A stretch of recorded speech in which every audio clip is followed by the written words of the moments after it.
Saudara sekalian terkasih dalam Tuhan, ada yang pernah melihat wajah Yesus? Belum. Pingin melihat? Pingin melihat? Enggak buru-buru.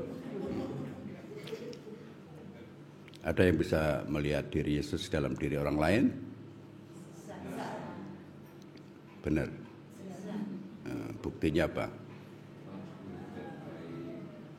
Itu lebih dia karena orangnya baik begitu, atau misalnya orang manggo. Kan memang para imam kan diutus untuk menampilkan wajah Yesus begitu ya. Tetapi yang dimaksud Yesus justru kita bisa melihat Yesus dalam diri orang lain, saudara-saudara yang paling hina. Nah, kalau kita tidak bisa melihat Yesus dalam diri mereka dan kita tidak tergerak untuk mengasihi mereka, itu artinya seperti apa yang dikatakan oleh Mazmur, apa tadi referen Mazmur? Nah, kita belum tulus ya. Orang yang tulus akan memandang wajah Tuhan. Nah, kalau kita tidak tulus melihat sesama orang lain yang mungkin sangat mengharapkan bantuan kita, padahal Yesus mengidentifikasikan diri dalam diri mereka, maka kita belum punya kasih yang tulus.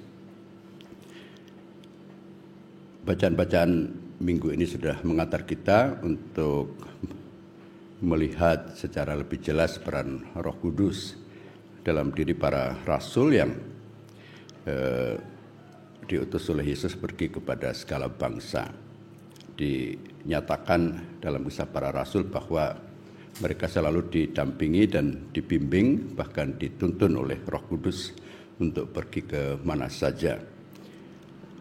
Ada satu tujuan yang utama yang juga dimaksud oleh Yesus melalui Roh Kudus, bahwa para rasul nanti akan berhenti di Roma, yang pada saat itu menjadi pusat dunia. Itu artinya bahwa misi dari Yesus boleh disebut selesai ketika para rasul sudah di Roma, dan kita tahu sekarang bahwa di sanalah pusat gereja Kristus.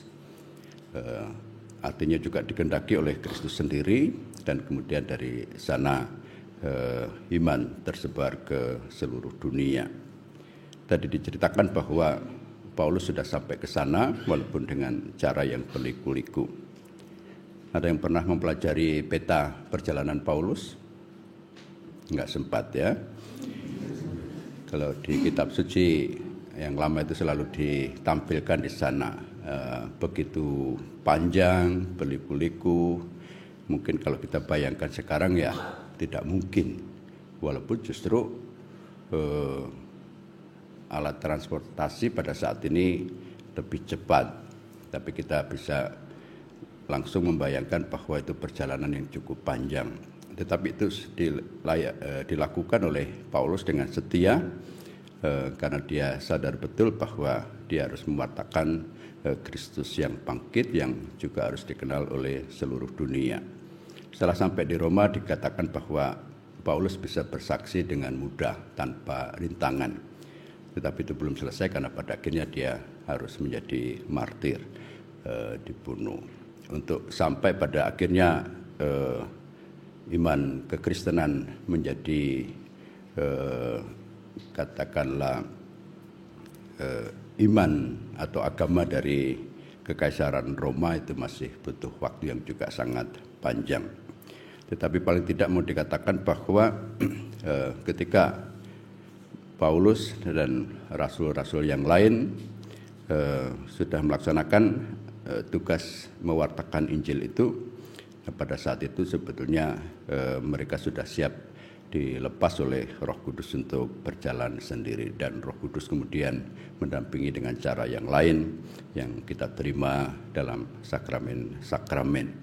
Selalu dihadirkan di sana Roh Kudus, dan juga di dalam diri magisterium gereja, terutama untuk memberikan atau melakukan pengajaran yang benar yang harus kita ikuti.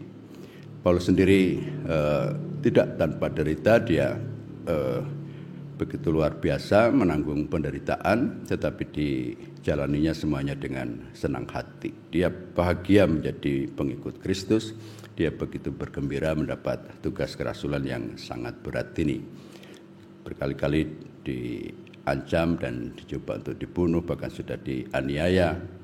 Kalau dilihat dari kisahnya sebetulnya mungkin harusnya sudah mati karena juga dilempari batu, tetapi Tuhan tetap menyelamatkan. Namun akhirnya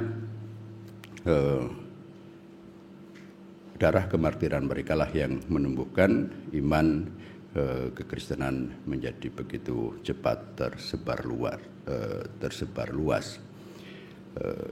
Saya mendapat cerita karena kuria dari Keuskupan Palembang sedang ke Korea,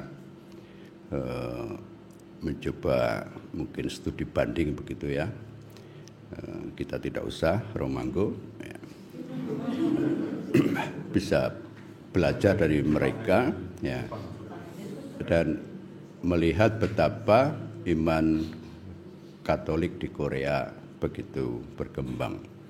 Keuskupan agungnya begitu besar, kemudian jumlah imamnya juga besar. Misalnya Keuskupan Agung Seoul itu imam diosesanya sudah lebih dari 1.000. Nah, kemarin ada yang menceritakan itu hebat sekali, kita harus belajar dari sana, termasuk juga KBG ya, sangat berkembang.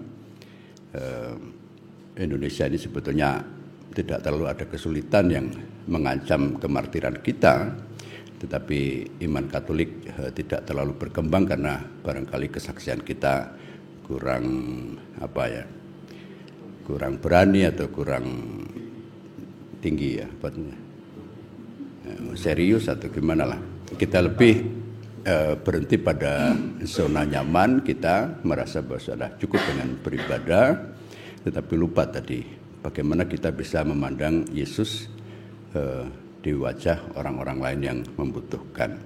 Kita sudah diantar lewat 3 tahun Ardas terakhir ini nanti supaya kita bersaksi keluar, supaya kita juga bisa menemukan Yesus yang harus kita tolong di dalam diri saudara-saudara kita yang lain. Nah, saya memberikan jawaban ketika ada yang bertanya mengapa Korea begitu berkembang, Vietnam juga berkembang. Misalnya kesaksian Romo Yan Moriso itu tempat pertama dia membaptis orang itu sekarang juga sudah menjadi Keuskupan Agung. Durasinya tidak terlalu panjang ya.